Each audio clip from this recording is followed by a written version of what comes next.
Bonjour, je m'appelle Patrick Beau et je me suis toujours demandé pourquoi on ne parlait pas directement des choses intéressantes au début d'une conversation. Parfois, on voudrait poser des questions existentielles aux gens qui nous entourent, mais comme c'est pas forcément dans les codes, on finit par parler du temps qu'il fait.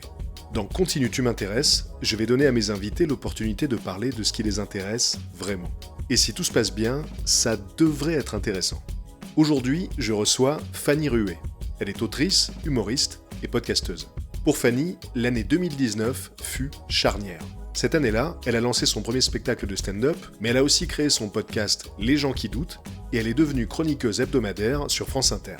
Depuis, elle a également publié un livre intitulé « Bien sûr que les poissons ont froid » et elle tourne actuellement son deuxième spectacle qui s'appelle « On disait qu'on faisait la fête ». Je l'ai reçue en public dans le cadre du festival Paris Creator Week, donc le son sera un peu différent de d'habitude, mais la première question reste la même. C'est quoi qui t'intéresse le plus en ce moment ? Mais alors, je trouve que c'est vraiment la meilleure question et la pire en même temps, parce que c'est très très large, donc c'est génial, mais en même temps, quand tu réalises que tu sais pas trop, c'est terrifiant. Et moi, c'est un peu, dans la globalité, ce qui m'intéresse actuellement, c'est de réaliser que qu'est-ce qui m'intéresse en dehors de mon travail ? Et qu'est-ce que c'est tellement là que je mets tout mon temps, toute mon énergie, que maintenant, quand je bosse pas, je suis là, bon bah, on fait quoi ? Et vu que c'est un métier qui est génial, que j'ai, et qui est à la fois une passion et que j'ai divisé en plein de pans différents, ben, tous mes loisirs sont devenus une partie de mon travail et vice-versa. Et du coup, il y a ce truc de, OK, quand je travaille pas, je fais quoi ? Parce que tout est fait un peu dans une logique de, oui, mais je fais regarder tel film parce qu'en fait, cette comédienne, je l'aime bien. Peut-être je la recevrai en podcast après, donc je vais quand même prendre des notes pour être sûre, nanana. Et donc, se poser la question, enfin, en tout cas, moi, c'est ce que je fais beaucoup en ce moment. Je me pose beaucoup la question de qu'est-ce que je peux faire d'inutile, mais que j'aimerais ? Et ça, c'est long pour trouver la réponse. Et tu l'as pas trouvé cette réponse ? Ça fait que quelques mois là que je tâtonne, mais non, c'est dur. Hein. D'accord. Voilà. Ok, je m'attendais pas à cette réponse, qui est un peu déstabilisante du coup. Mais oui, donc tu fais ce qui t'intéresse le plus, ce que t'aimes le plus faire.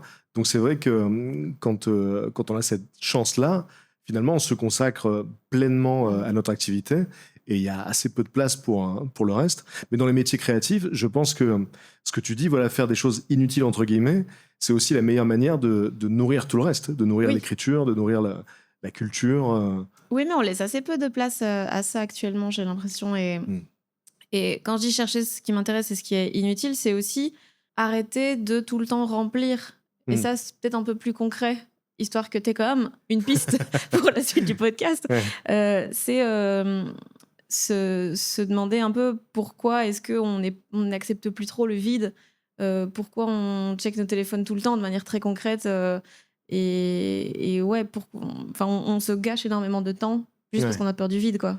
Et d'ailleurs, est-ce que toi, tu arrives aujourd'hui à regarder des films en entier sans être irrésistiblement attiré par l'appel des notifications ? J'ai plus de notifs, moi. J'en ai plus aucune. T'as enlevé ça ? Ouais, j'ai enlevé ça il y a quelques années et c'est vraiment mieux. Et maintenant, ça me paraît bizarre quand le téléphone des gens sonne. Mais c'est vrai que j'ai un cycle d'attention qui a vachement diminué et puis oui, je m'ennuie extrêmement vite dans tous les projets, dans toutes les relations et tout, c'est terrible. Je m'ennuie extrêmement vite et en fait, j'ai vraiment des périodes. J'ai pas trop de juste milieu dans la vie et soit il y a des moments où je suis en mode, les gars, j'utilise plus mon téléphone, je suis tellement Gandhi en fait. Et puis d'autres où genre c'est impossible de me parler parce que là, par exemple, je joue à l'Olympia le 2 janvier, il faut que je fasse de la promo, donc je suis tout le temps sur mon téléphone à essayer de caler des trucs, à machin et donc là, je sais que là, j'ai abandonné jusqu'au 2 janvier. Je me dis, fais tout ce que tu as à faire et comme ça, après, tu pourras lâcher ça. Mais quand j'arrive vraiment à me dire, là, je m'en fous, je veux être dans la vraie vie, là, en 3 semaines, je peux oublier qu'un téléphone existe. Ça, c'est merveilleux. Ok. D'ailleurs, ça conduit à ce paradoxe qui fait que beaucoup de gens postent de plus en plus de contenu pour trouver des moyens, justement, de décrocher du téléphone, mais ils les postent sur le téléphone. Donc, il faut quand même être sur Instagram ou sur TikTok pour avoir connaissance de ces techniques. Donc voilà, c'est un peu un serpent qui se mord la mais queue. Moi, c'est ma passion. Enfin, là, ça fait 1 an que j'adore tellement les contenus de comment vous déconnecter, comment faire que votre vie soit plus saine et tout. Et je regarde ça dans mon canapé. Et ça finit par devenir le contenu qu'on regarde, quoi, en fait. Oui, mais j'adore ce genre de truc-là. Toutes les techniques, je les connais toutes. Enfin, vraiment, j'ai tous les livres, j'ai tout. J'adore. Est-ce que tu as une technique en particulier, là, dont tu pourrais nous parler pour essayer de décrocher ? Le plus efficace, en vrai, c'est Opal. qui est Opal. une appli qui bloque tout ton téléphone. Et donc, tu n'as Ok. plus Instagram. Et donc, ça, franchement, en fait, tu n'as pas le choix et c'est merveilleux. Ah oui, c'est-à-dire que tu peux carrément plus installer l'appli. Ben, en fait, tu l'as, mais elle est bloquée. D'accord, donc tu peux pas Et tu l'utiliser, peux quoi. plus, non. Et donc, de 8h à 16h, bah, tu l'as plus. La version gratuite, tu peux. Genre, tu as une attente, il dit OK, tu attends pendant 1 minute face à cet écran. Et après, si tu veux toujours, tu peux. Et le temps, il rallonge au fur et à mesure de la Ah, journée. Mais si ok. tu as la version payante, tu peux lui dire tu me laisses absolument pas faire. D'accord. Ouais. Mais le truc d'avoir 1 minute, ça permet de se demander si on a vraiment envie de Ouais. regarder s'il y a une notification. Et s'il y a souvent, un pas truc. du Ouais, tout. ouais, exactement. Non, c'est juste un réflexe, quoi. Exactement. Donc, ouais. Souvent, moi, je me dis, là, j'ai envie, j'ai cette pulsion, je suis en train de regarder un film, je fais autre chose, et je sens que j'ai cette envie, c'est physique. Mm. Et parfois, je me dis, mais finalement, au mieux, qu'est-ce que tu vas trouver sur ce téléphone Mm. Il va peut-être y avoir une petite notif rouge, peut-être un message qui sera probablement moins passionnant que ce que tu es en train de regarder ou que ce que tu es en train d'écouter. Et donc, effectivement, en prenant le temps de raisonner, parfois, on peut réussir à résister au truc. Moi, je trouve aussi. J'ai un peu eu un déclic un jour de me demander qu'est-ce que je cherchais en fait sur les réseaux. Est-ce que c'est de la stimulation? Est-ce que machin? Et en fait, à force de creuser, je me suis dit, moi, ce que j'aime sur Instagram, c'est juste avoir des messages de gens dont j'aime bien le travail. Ce qui m'arrive régulièrement, mais qui n'est pas la majorité du temps que je passe sur Instagram. Donc je me suis dit, mais meuf, t'imagines tout le temps que tu passes à regarder et à faire des trucs, alors que vas-y, fais des projets dans ton coin, il y aura vachement plus de gens qui vont t'appeler. Hein. Ouais. Et il y a ce truc de pourquoi tu veux aller là. Des fois, c'est juste un réflexe de je me fais chier aussi. D'ailleurs, j'ai commencé la clope électronique pour aller moins sur Instagram. Oh tiens, ça marche. D'accord. C'est terrible. C'est un excellent conseil, ça, très bien. Ouais, voilà. Ok. Je suis Gandhi, j'ai dit. Hein. Oui, je vois. Clairement, clairement. Alors, bon, ok, donc tu sais pas vraiment ce qui t'intéresse le plus en ce moment, à part ton travail. Ouais. Mais est-ce que tu as appris quelque chose d'intéressant récemment? Mais justement, c'est dans le même ordre d'idée, parce que je suis très souvent en boucle sur un ou deux sujets dans la vie. Et c'était un TED Talk d'un mec qui s'appelle Dino Ambrosi et qui, globalement, a compté le nombre d'années qu'on allait passer sur nos téléphones si on comptait bout à bout. Et c'était 24 ans. Et là, j'ai eu envie de me flinguer.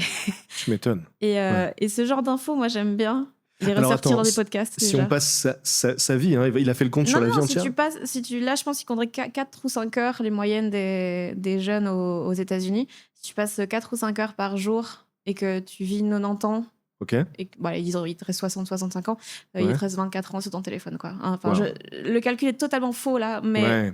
C'est quasiment autant que dormir. oui. Et dormir, on n'a pas le choix. Oui. Alors que là, on a le choix d'économiser justement ce temps perdu. Ouais. Et ça, ce genre de truc qui te fait prendre... parce que vraiment, personne n'aura jamais regretté de ne pas avoir passé assez de temps sur Instagram. C'est sûr. Non, ouais. C'est vraiment un truc dont on peut être sûr. Et d'ailleurs, je sais pas si tu as déjà vu ce genre de vidéo où on demande à des personnes d'un certain âge, justement, de parler de leurs regrets.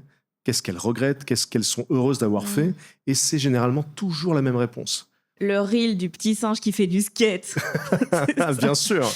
Si j'avais pu le voir une fois de plus, juste une fois de plus, ce reel. Non, voilà, c'est vraiment systématiquement toujours... J'aurais voulu passer plus de temps avec les gens que j'aime. C'est un peu toujours le même truc. Et c'est jamais « Ah, si j'avais pu travailler encore plus ». Jamais personne ne dit ça. Et le truc, c'est qu'on n'a même pas besoin de vieillir pour en avoir connaissance, puisqu'il y a tous ces gens-là qui nous le disent. Donc, c'est important de garder à l'esprit. Rien. Non. C'est ça. Ce que j'ai appris, c'est rien, visiblement. Et est-ce qu'il y a une œuvre dont tu voudrais parler parce que tu la trouves particulièrement intéressante?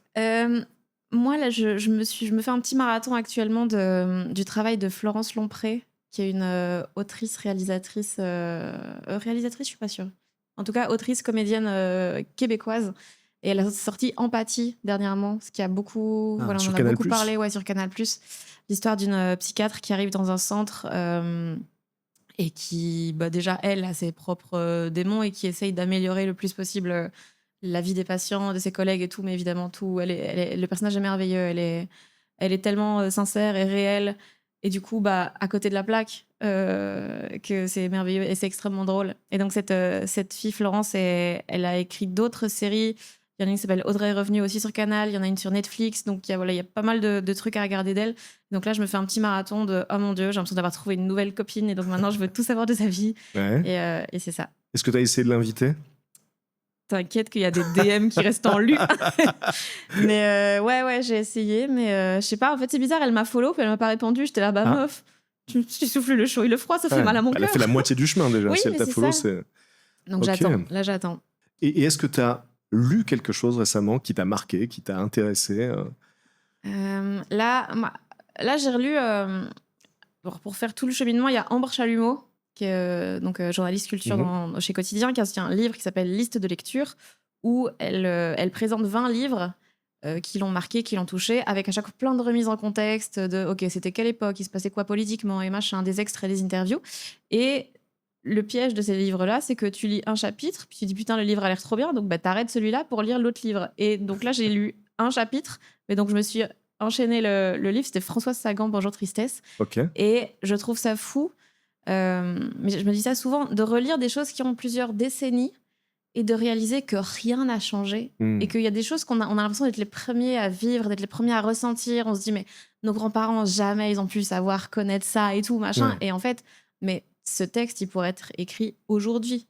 Et c'est assez fou. Pareil Yourcenar ou des trucs comme ça. Tu te dis, mais vraiment, c'est intemporel de ouf. Alors qu'on a l'impression que c'est très générationnel et pas du tout. Bonjour Tristesse, tu peux nous reparler un petit peu de l'histoire? Ça parle de quoi? C'est en gros une jeune femme qui est en vacances avec son père. Ils ont une relation très fusionnelle et tout ça. Et elle, la jeune femme, elle a genre 17 ans. Elle commence peut-être un peu moins de 17 ans. Elle commence à pas voir les garçons. Elle est intéressée. Et il y a son père qui se met avec une femme. Et du coup, elle commence à ressentir des choses pas très belles, pas très louables. Et donc, c'est un peu montrer l'âme humaine dans tout ce qu'elle peut avoir de manipulateur, de méchant, vraiment. Et donc, moi, j'adore les trucs un peu... les impuretés comme ça. Toutes les œuvres, et c'est pour ça que j'aime bien le travail de Florence Lompré, parce que ça montre aussi toutes les fois où on est des merdes et où on sait, hein, on sait qu'on fait un truc mal, mais on va quand même chercher jusqu'où ça va et tout. Et ouais, ça m'intéresse beaucoup. Hein. Ouais, comme tu le disais, c'est un truc qui ne dépend pas de l'époque. Il y a des choses universelles qu'on retrouve dans tous les siècles. Et finalement, les humains ne changent pas. Il n'y a que la technologie qui change, il y a quelques codes culturels qui changent. Mais fondamentalement, c'est un peu toujours les mêmes préoccupations, les mêmes passions, les mêmes émotions. Et moi, ça m'avait particulièrement frappé avec Marc Aurèle. Donc là, on parle d'un homme qui a écrit... philosophe de Yavla du temps. Il y a plus de 2000 ans. Et quand on lit aujourd'hui les pensées de Marc Aurèle, c'est hallucinant de voir à quel point ça n'a pas bougé du tout. C'est-à-dire qu'il dit les mêmes choses que les coachs aujourd'hui, que les influenceurs de coaching. C'est les mêmes conseils. Donc, ça veut bien dire qu'il y a quelque chose de fondamental qui n'a pas vraiment changé. On a changé de décor, on a changé d'outils, mais au fond, on reste les mêmes humains qu'il y a 2000 ans. Du coup, j'ai une idée. Je pense qu'on est au bon endroit pour la lancer. On fait un compte Insta de genre conseil start-up, mais où c'est que des facecam fait à l'IA de Marc Aurèle avec des petites typos jaunes. Pas mal. Tout ce qu'il faut faire pour réussir sa life. Pas mal, je pense que c'est brillant. J'investis dans cette start-up. Et là, je parle pour rien. Tu m'as convaincu. Est-ce que tu peux me citer une personne que tu trouves particulièrement intéressante et pourquoi? À moins que ce soit la personne dont tu m'as parlé dans la question d'avant. Moi, c'est à elle que j'ai pensé direct, à Florence Lompré. Mais en fait, moi, je suis très facilement impressionnable, et bon, à juste titre en vrai, par les meufs qui ont créé des choses.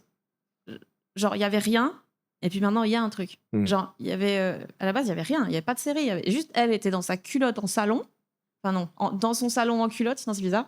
Elle a écrit un truc, et maintenant, il y a plein de gens qui ressentent des émotions grâce à ça. Ouais. Alors que personne ne lui a rien demandé. Hein. Elle aurait pu ne rien faire, garder ça dans sa tête. Et elle s'est dit, non, vas-y, moi, il va me falloir des années. Il va falloir que je joue le premier rôle, il va falloir que j'écris, il va falloir que je trouve tout... Faire un film, ça a l'air tellement dur. Faire une série, ça a l'air tellement dur. Et elle est allée jusqu'au bout, juste parce qu'elle en avait envie.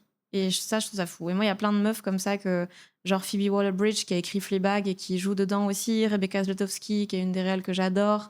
Plein de meufs comme ça, je me dis, mais mon Dieu, mais c'est fou, quoi. Mais est-ce que tu as conscience qu'il y a des gens qui pensent la même chose de toi? Toi, tu l'as fait avec des spectacles, tu l'as fait avec un livre, tu l'as fait avec des chroniques. Oui, mais c'est moins imposant comme type d'œuvre, quoi. Les chroniques, c'est quand même 3 minutes que j'ai écrites la veille. Ouais. parce que je sais pas m'y prendre avec le temps. Mais écrire un spectacle, oui, écrire moi un je trouve spectacle, ça oui. très impressionnant.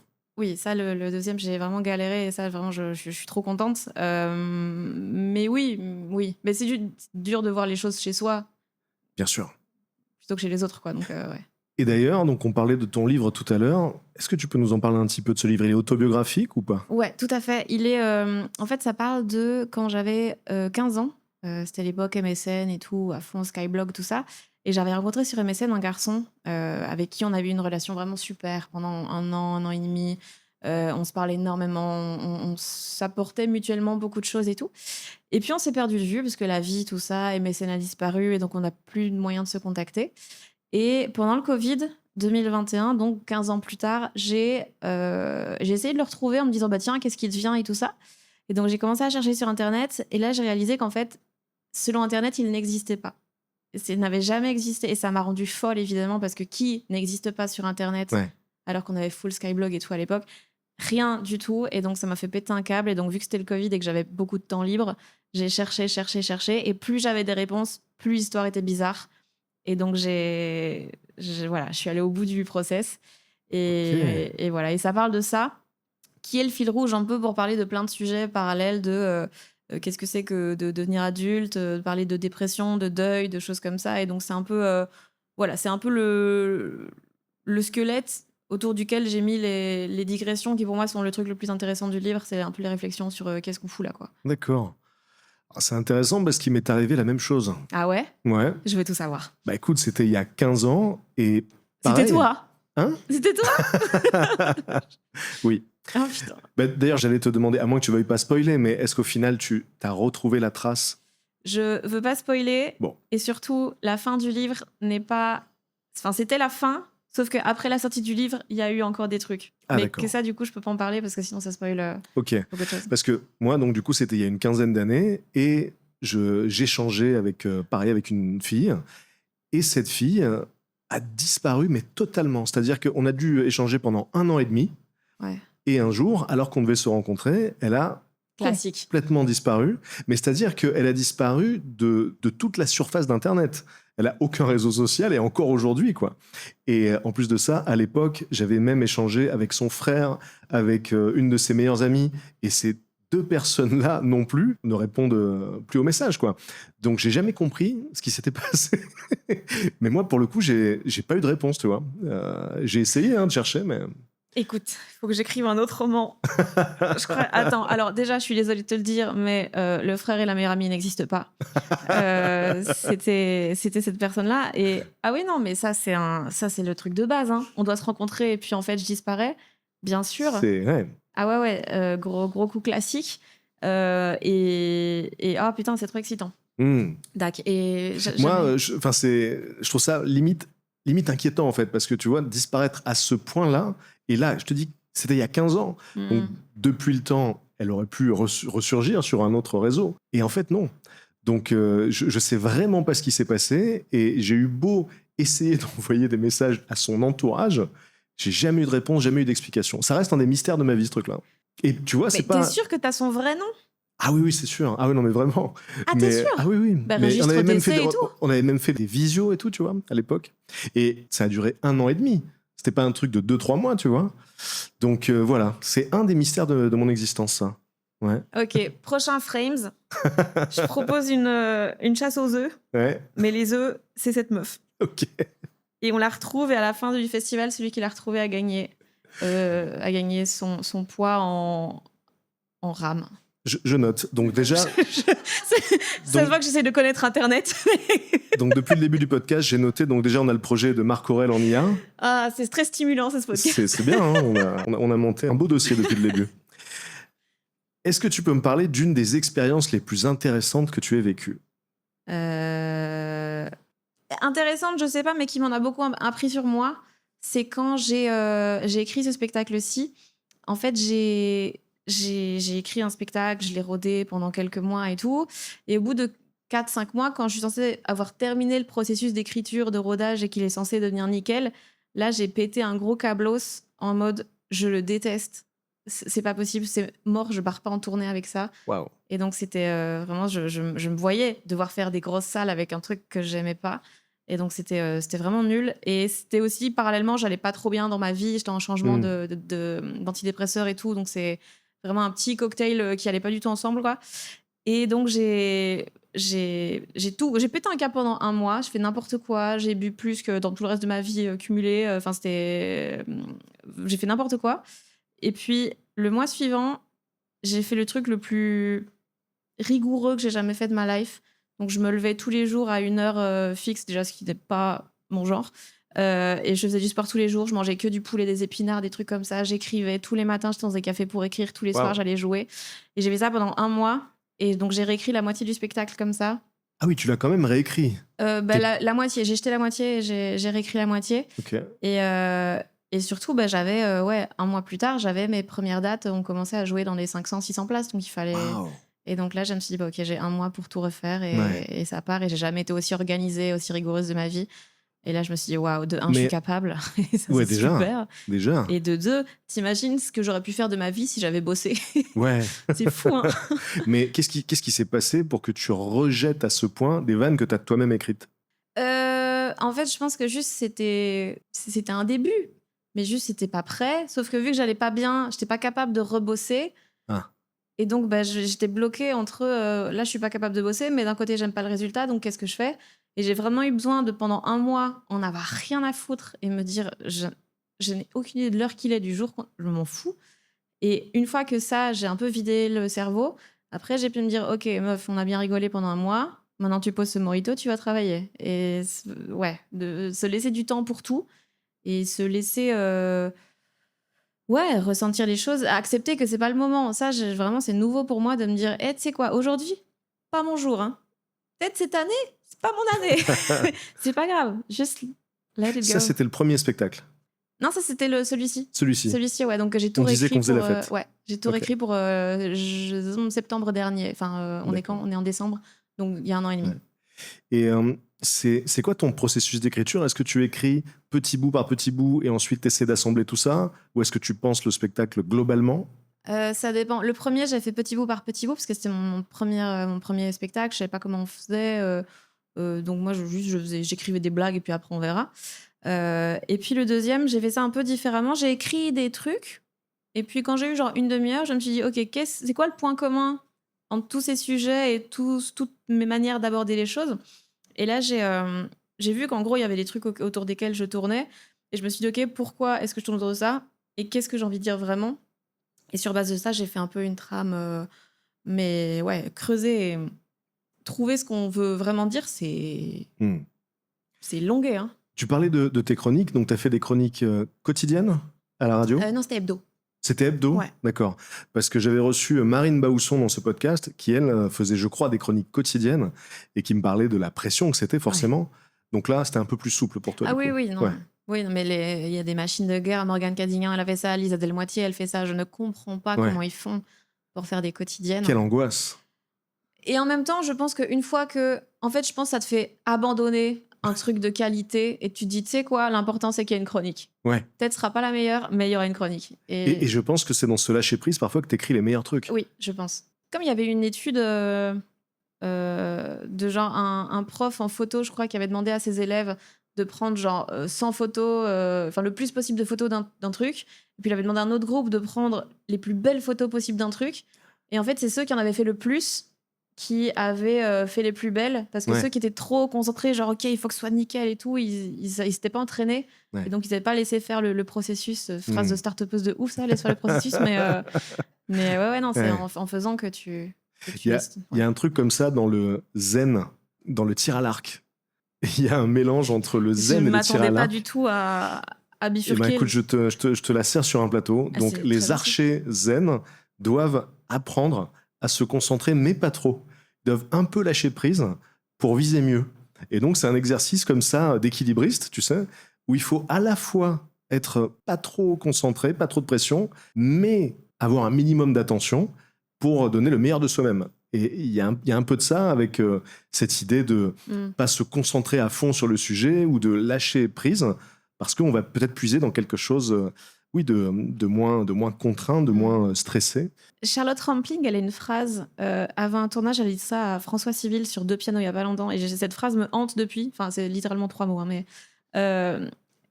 il se prépare avant la scène et tout, et puis elle lui dit: allez, discipline et sauvagerie. Et je dis: bah, discipline et sauvagerie, mais c'est tellement le résumé de tout ce qu'il faut faire tout le temps en permanence. Ah, Que c'est genre, bien ça. tu le fais bien, mais reste humain et Ouais. reste un peu zinzin, quoi. C'est une Et bonne devise. On a envie ouais. de se le tatouer sur le torse. Eh ben justement, tu vas rire, et non. Mais au frais, il nous écoute. Ah bah oui, oui, J'y oui. reviens. Et en plus, je sais que tu es capable de le faire parce J'ai que de très grands voilà, projets. il faut qu'on en parle pour les gens qui ne seraient pas au courant. Ouais. Mais tu as ce truc de te tatouer de manière impulsive. Il m'est arrivé Ouais. de ressentir certaines impulsions vis-à-vis des tatouages. Alors pour les gens qui ne seraient pas au courant, parce que moi je l'ai vu passer dans un reel, Ouais. mais tu t'es fait tatouer le prénom de la fille de Louane Ouais, sur le bras alors que tu ne Ouais. la connaissais pas. non. Mais elle a un beau prénom au moins. Oui, j'avoue. Imagine si elle s'appelait genre Renée. Ah, moins jolie. Non, elle s'appelle Esme. Ouais, on s'est rencontrés sur un tournage de McFly et Carlito. Et on s'est dit qu'on allait faire un matching tattoo avec Louane pour aucune raison. Et donc elle s'est fait tatouer le nom de mon chat, qui s'appelle Timothée Chalamet. Donc c'est un peu plus long. Bah, du coup, elle s'est carrément fait tatouer le nom de Timothée Chalamet finalement. Ouais. C'est ton chat, mais c'est aussi Donc Timothée il a Chalamet. pas intérêt à se prendre des casseroles. Ouais. Sinon, elle J'avoue. est bizarre, Louane. Oui, t'as pris moins de risques Oui. qu'elle sur ce coup-là. Oui, bah on sait D'accord. jamais. C'est peut-être sa fille, elle va mal Ouais. tourner, mais ça prendra plus de temps à ce qu'on le découvre, Ouais. à mon avis. Donc il se peut qu'au Frames, tu te tatoues discipline et sauvagerie. Absolument. Vraiment, 100%, je pourrais. Magnifique. Franchement, c'est enregistré. Est-ce qu'il y a un concept, une idée que tu trouves particulièrement intéressante? Oui, en fait, c'est un truc, en tout cas, dont j'aime bien me rappeler, c'est qu'on est tellement minuscule et que rien de ce qu'on fait n'a d'intérêt. Qu'est-ce qu'on fait là?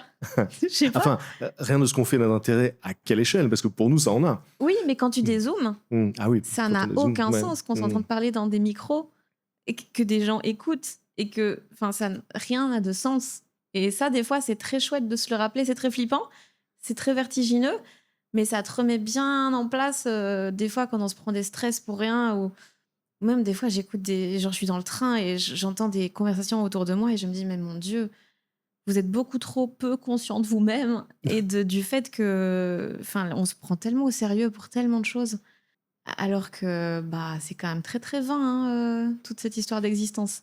Il y a cette idée que dans 100 ans, même pas, dans 50 ans, tout le monde aura oublié. Ouais. C'est un truc qui permet justement de lâcher un peu prise, de dire, Ah oui, oui. quelles que soient les galères, quelles que soient les situations dans lesquelles on se trouve, dans 50 ans, même dans 30 ans, Mais même tout dans le monde 2 aura heures. oublié. Voilà. Même dans 2 heures. Mais cela dit, même si c'est des phrases qui semblent pleines de bon sens, il se trouve que bah, justement, on ne vit pas dans 100 ans ou dans 50 ans, on vit dans le moment où ça compte. Et pareil par rapport au dézoom, c'est sûr qu'à l'échelle de la galaxie, nos petites préoccupations, nos petites activités n'ont pas d'intérêt, mais on n'est pas des galaxies justement. On est les humains qui vivent ces moments, qui vivent ces émotions.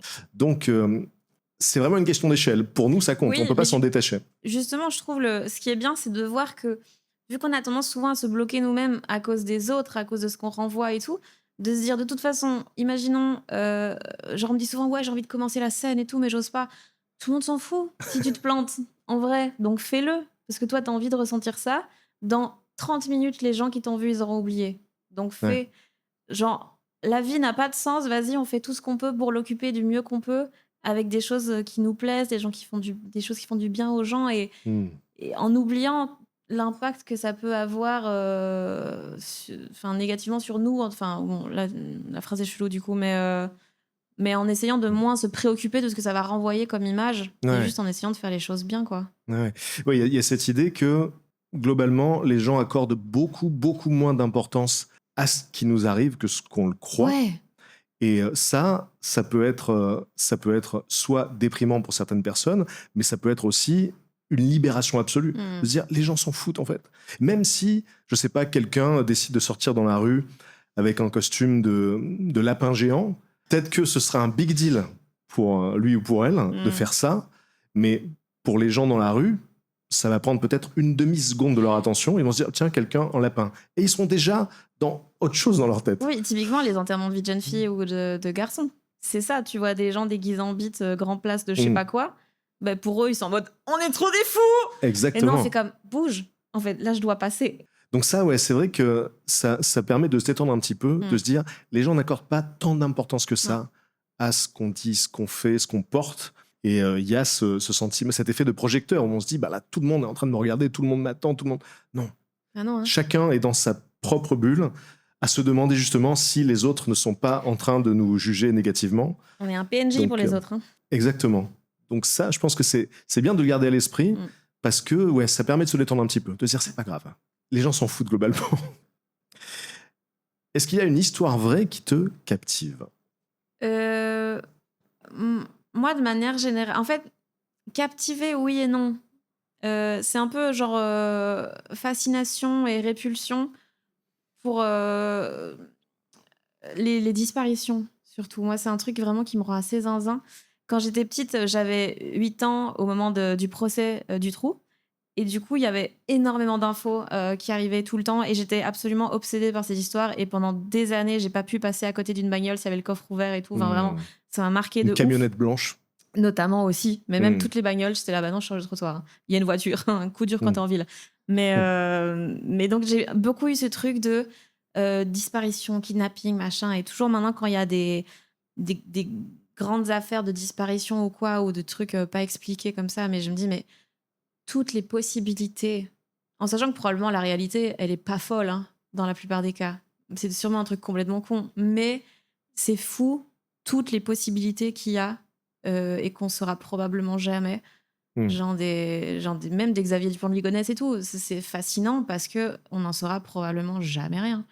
Je parlais de Marine tout à l'heure, Marine Baousson. Elle a disparu également. Quand elle est venue dans ce podcast, elle m'a appris un truc, qu'au Japon, il y a des gens qui disparaissent volontairement. Bah, c'est fascinant ce truc-là. Donc du coup, j'ai vu un documentaire depuis sur la question. Donc au Japon, je le répète, hein, pour ceux qui avaient écouté l'épisode, tant pis, ce sera une petite mise à jour, mais il y a des personnes qui décident volontairement de disparaître, donc de quitter leur vie, de démissionner de leur vie, et qui vont vivre ailleurs. Mais parfois, c'est le quartier d'à côté. C'est ça qui est fou, c'est que, en fait, c'est devenu un système avec ses propres codes, son propre fonctionnement, et il y a des entreprises qui permettent à ces gens, justement, de trouver un autre lieu de vie, de changer d'identité. Donc il y a carrément une sorte de commercialisation de ce phénomène culturel. Donc des gens qui décident de disparaître, mais qui le font avec l'aide de sociétés spécialisées là-dedans. Et ce que je me disais, c'est que, en fait, peut-être que si cette possibilité était présente dans d'autres cultures, dans la nôtre par exemple, ça offrirait une autre option que massacrer toute sa famille. Tu vois ce que je veux dire? Parce qu'il y a des gens... Le raccourci. tu parlais de Xavier Dupont de Ligonnès. Peut-être que si il y avait eu cette option, si cette option avait été disponible socialement, Xavier Dupont de Ligonnès aurait dit « Ok, là, je démissionne. » Mais en soi, il aurait pu juste... Je disparais, je fais autre chose. Démissionner de la vie. Ouais, démissionner de la vie, ouais. Sans tuer les autres. Voilà. Donc peut-être qu'on devrait y penser, à instaurer ce truc de disparaître. Donc, Non, mais en vrai, ouais, c'est vrai, mais toutes ces histoires aussi de mythomanie, moi, je trouve ça assez zinzin. Jean-Claude Roman ou des trucs comme ça. J'ai lu assez jeune L'adversaire d'Emmanuel Carrère, où justement il essaye d'imaginer tout ce qui s'est passé dans la vie de Jean-Claude Roman pour qu'il décide de mentir à sa famille pendant 10 ans en disant qu'il était médecin et machin, et finir par buter tout le monde. Et tu fais, mais qu'est-ce qui s'est passé? Parce que c'est des gens, à la base, ils sont comme nous tous. Et puis à un moment, il y a un truc qui vrille, quoi, et qui va tellement loin.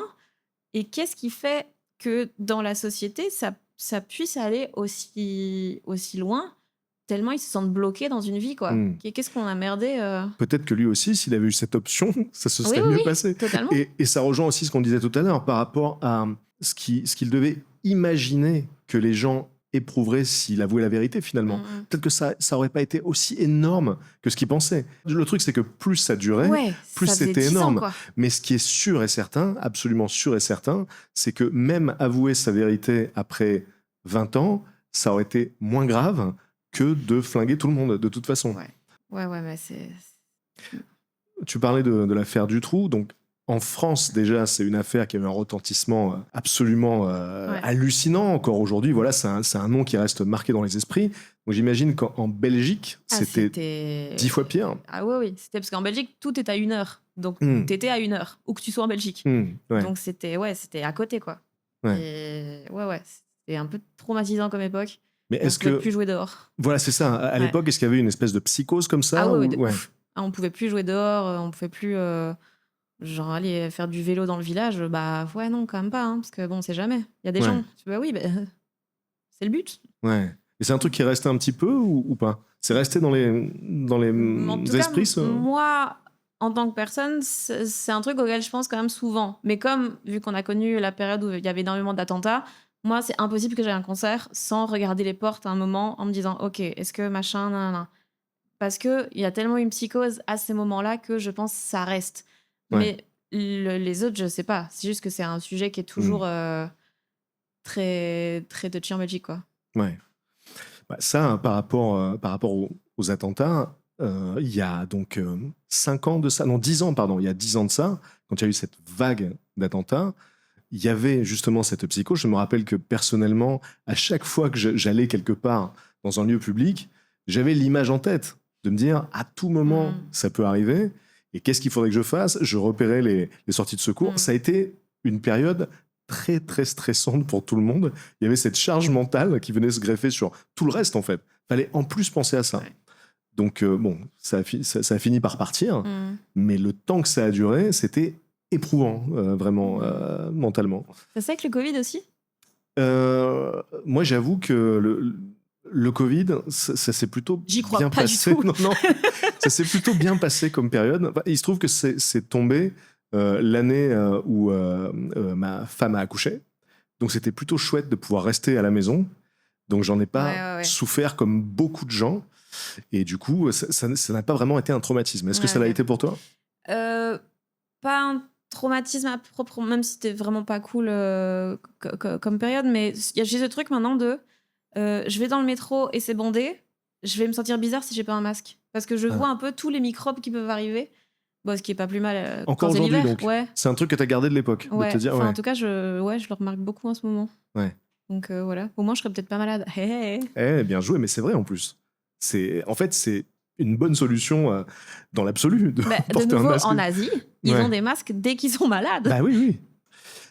Alors, en appuyant sur un bouton, tu peux avoir la réponse à un grand mystère. Qu'est-ce que tu demandes? Je pense Xavier Dupont de Ligonnès quand même. Ouais. Mais non, mais parce qu'en fait, c'est tellement un truc qui est devenu de la pop culture. En fait, c'est une fiction. Maintenant, c'est devenu un peu une fiction tellement c'est surréaliste. À quel point c'est parti un peu dans tous les sens et tout ça. Donc ouais, il y a un truc de la série. J'ai pas le dernier épisode. Dites-moi ce qui se passe dedans, quoi. Tu vois qui c'est, Romain Puertolas? Pas du tout. C'est un écrivain qui est très connu pour un roman en particulier qui s'appelle le voyage du fakir dans une armoire Ikea. T'as peut-être vu passer déjà ce bouquin-là. C'est un bouquin qui a cartonné. C'est un vrai titre? C'est un vrai titre. D'accord. Il est même plus long que ça d'ailleurs, je l'ai raccourci là. Okay. Et en fait, Romain Puertolas, il était policier avant, enquêteur, et en parallèle de ses romans, il écrit des livres enquêtes, et il a écrit un livre en particulier qui s'appelle Comment j'ai retrouvé Xavier Dupont de Ligonnès. Ah oui, ok. Tu vois, et donc lui se présente comme un des plus grands spécialistes en matière de Xavier Dupont de Ligonnès. Il est convaincu qu'il va le retrouver, et j'avais appris un truc en l'écoutant parler de Xavier Dupont de Ligonnès qui m'avait jamais traversé l'esprit, c'est qu'en fait c'est peut-être le fugitif le moins cherché au monde. Pourquoi il dit ça? Parce que globalement, la police française a autre chose à faire, donc là depuis le temps ils ont un peu lâché l'affaire, et ça n'intéresse pas du tout la police internationale parce qu'il expliquait que en fait une notification Interpol, c'est un mail envoyé aux polices du monde entier en disant si vous voyez un gars qui ressemble à ça, prévenez-nous. Mais les polices des autres pays ont aussi d'autres trucs à faire. Donc, globalement, personne n'est vraiment sur le coup, quoi. Donc, il pourrait très bien être peinard dans un temple au Népal et sans être inquiété. Et voilà, Romain Puertolas est persuadé qu'il va réussir à l'attraper un jour. Moi, je pense vraiment il est au fond de... Je pense qu'il est mort depuis bien longtemps. Mais toi, c'est ta take? Ouais, moi, c'est ma take. Mais okay. Non, je sais pas. Mais en fait, c'est marrant de voir qu'une histoire comme ça, d'il y a, je sais pas, 10, 15 ans, 20 ans, ouais. Quand il y avait eu ce retour en Écosse de peut-être c'est lui et tout, de voir toute la France en PLS, c'était merveilleux. Moi, j'adore les trucs qui rassemblent comme ça. Bon, là, c'est dark. mais les trucs où t'as plein de gens qui sont motivés par la même chose. Genre, c'est pour ça que j'adore le foot, que j'adore la Starac et tout. C'est parce que... Le foot et Xavier Dupont de Ligonnès. Oui, c'est la même chose. Voilà ce qui rassemble les gens. Voilà, c'est une passion commune. Bien sûr, je comprends. C'est un beau message. Si tu pouvais avoir accès à une statistique précise sur ta propre vie, et celle-là, t'as mis un emoji vert, donc c'est que vraiment tu devais avoir une très bonne réponse.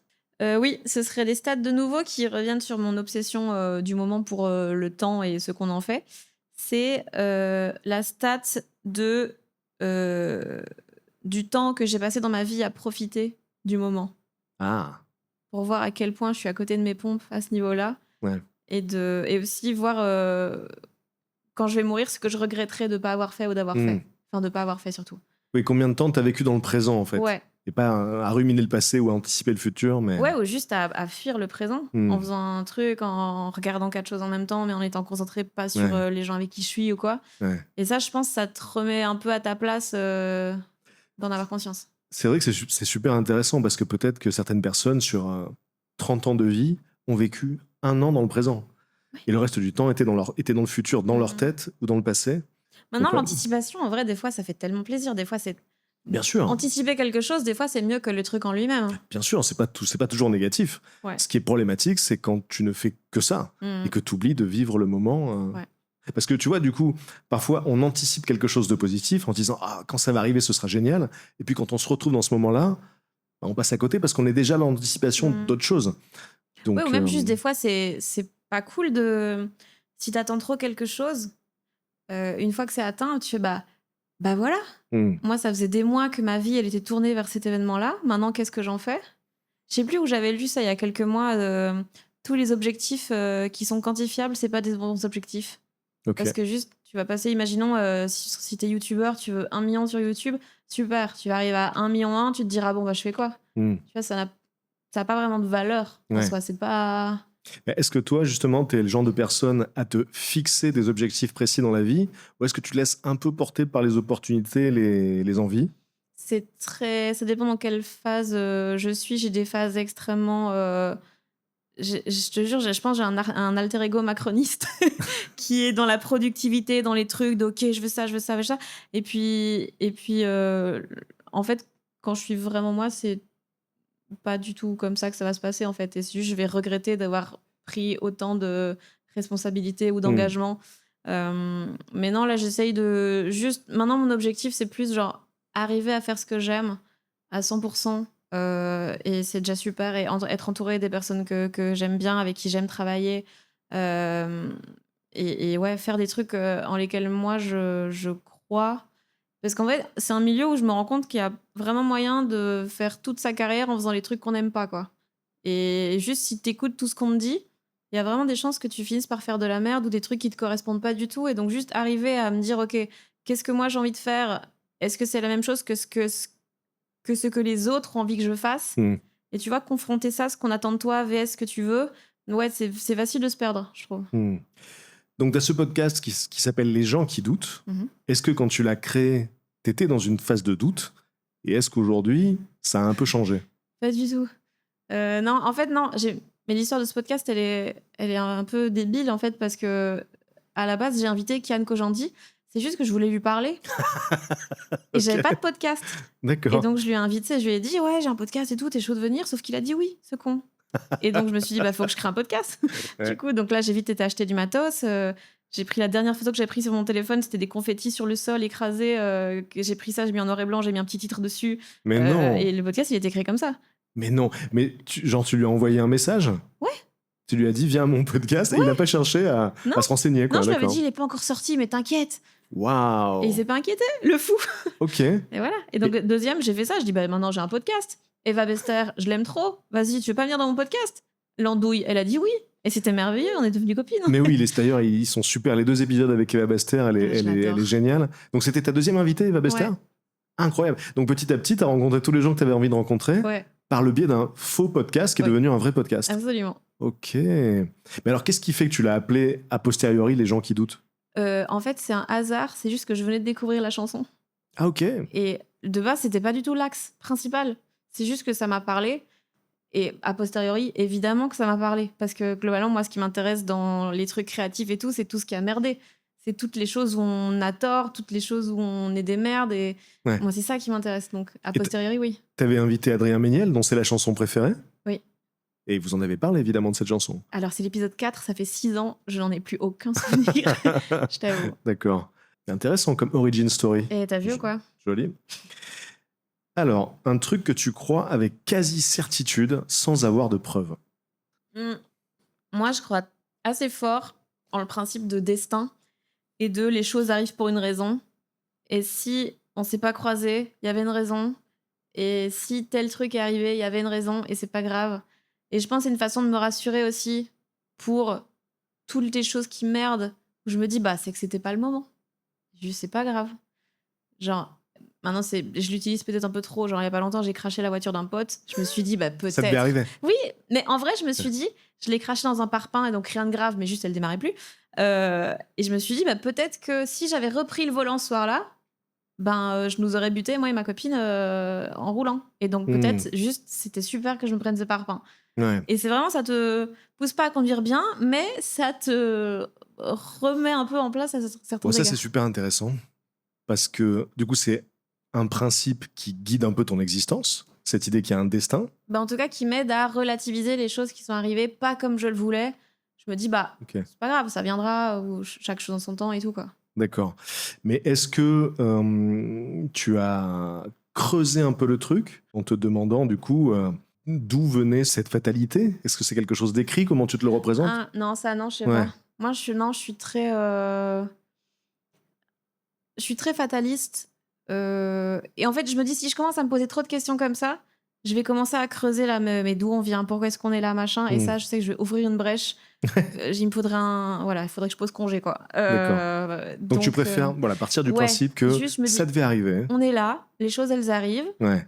On est là pour quelques années encore sur tout ce qui est cette histoire d'existence, là. Mhm. Vas-y, qu'est-ce qu'on fait pour que ça se passe du mieux possible et qu'on aime bien et qu'on n'ait pas de regrets et que voilà, les choses, il y a des fois on a envie de les faire, des fois ça se passe pas comme on veut, vas-y, on va prendre un chemin qui sera peut-être un peu plus long. Alors justement, est-ce que c'est une vision qui te permet de mieux vivre les échecs, par exemple? Oui, je crois, parce que je me dis, c'est pas grave, ce sera pour la prochaine fois. Ouais. Sachant que probablement jamais, mais au moins je me dis, c'est pas grave, c'est pas perdu, c'est juste pas encore gagné. Ouais. Non, je trouve ça super intéressant parce que il y a des personnes qui n'ont pas la même vision et qui donc peuvent prendre les choses beaucoup plus à cœur en se disant, mais si je suis pas arrivé à faire ci, ou si j'ai pas rencontré cette personne, ou si j'ai pas atteint cet objectif, c'est parce que j'ai merdé, j'ai pas été à la hauteur, je suis pas assez bon, je suis pas assez compétent. Alors que en le voyant comme toi, ça permet de déplacer un peu cette responsabilité sur une sorte de destin. Oui, mais l'un n'empêche pas l'autre. T'as les deux. Non, mais peut-être que ça s'est pas passé comme ça parce que j'ai pas été bon. C'est pas grave, au moins ça m'aura appris que prochaine fois, sois meilleur. Travaille plus, fais les choses différemment et tout.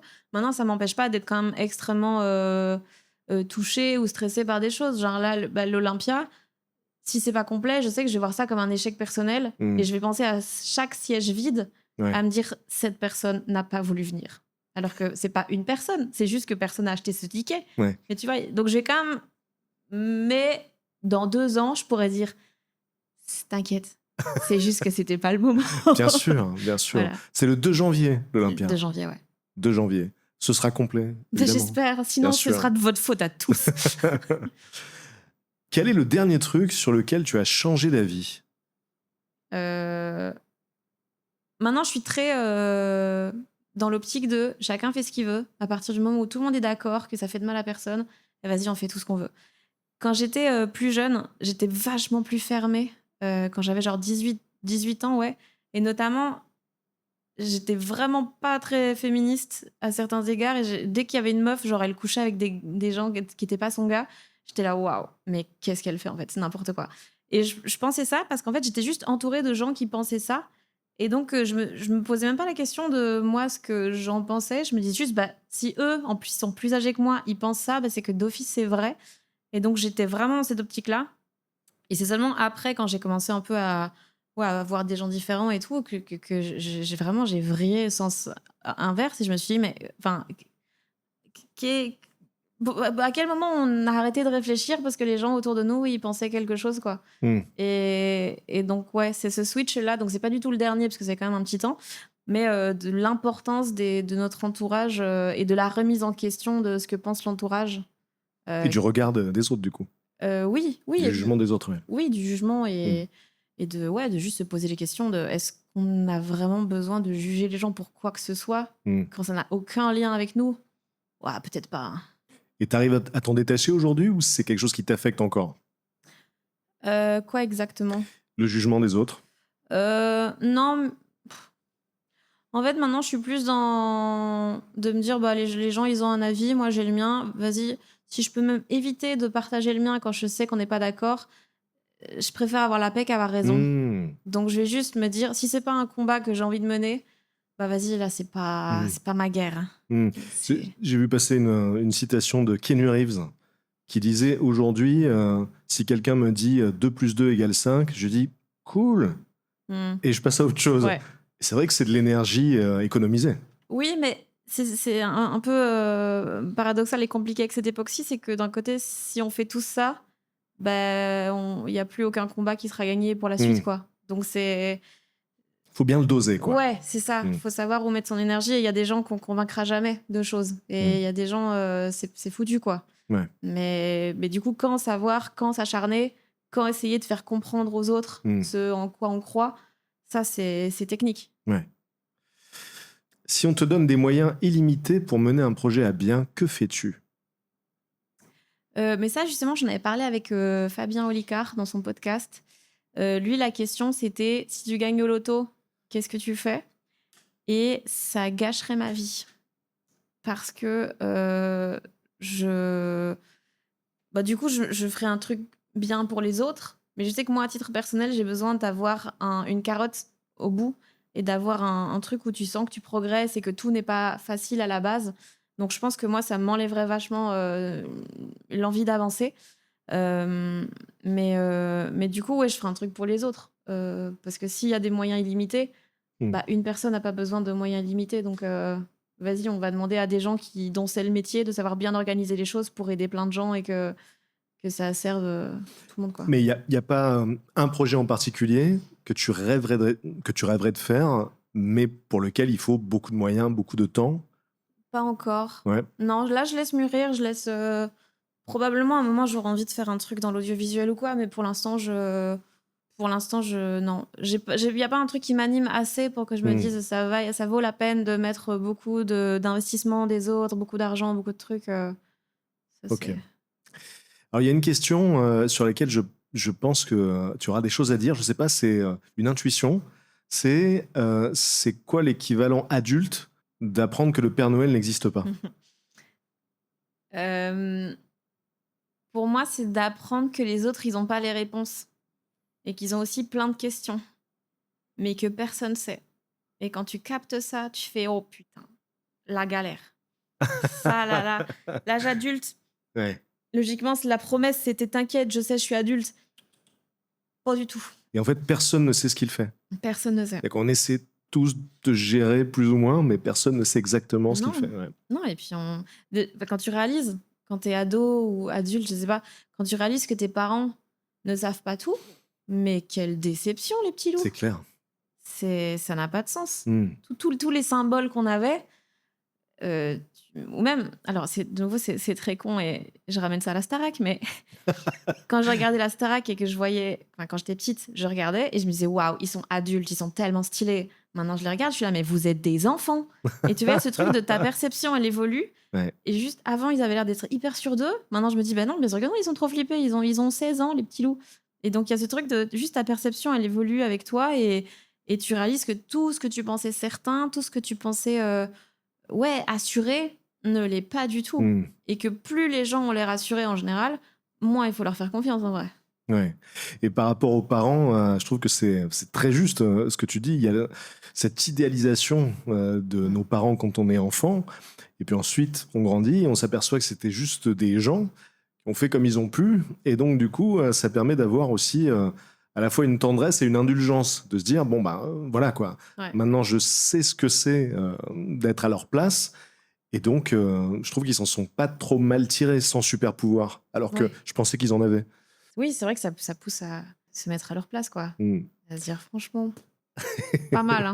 Déjà, faire un enfant, fabriquer un humain, déjà banger. Déjà bien joué. Bravo. Et le maintenir en vie jusqu'à ce qu'il puisse se maintenir en vie lui-même, incroyable. Chapeau. Mine de rien, chapeau. Moi, un cactus, j'arrive pas, donc un enfant, oh là, technique.